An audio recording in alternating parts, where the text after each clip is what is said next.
watch your finger. Go ahead. Okay. So when was the manipulation?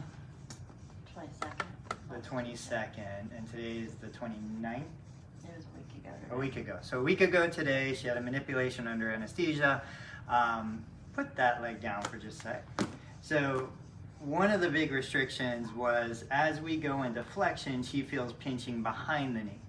And if I'm trying to stretch the knee, all I want her to feel stretched through the front, usually the medial aspect of the knee. I don't want pinching behind the knee. Go ahead and bend that back up.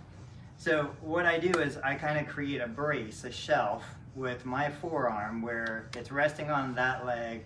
And what this is doing is it's translating the tibia anterior. And then what I do is I go into knee flexion.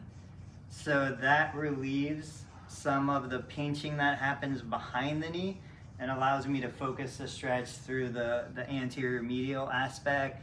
I could do a little oscillation with it. I give her enough pressure down that I kind of take the joint space, take out the slack in the joint, and then I can kind of let it start to settle down. I can lever my elbow up to flex the hip a little bit more. And as soon as I start to feel her resist, that's it, I'm done. There's no more motion to be gained, because then I'm just gonna trigger a resistance through the muscle that's not gonna help the range of motion. So it should be relatively gentle.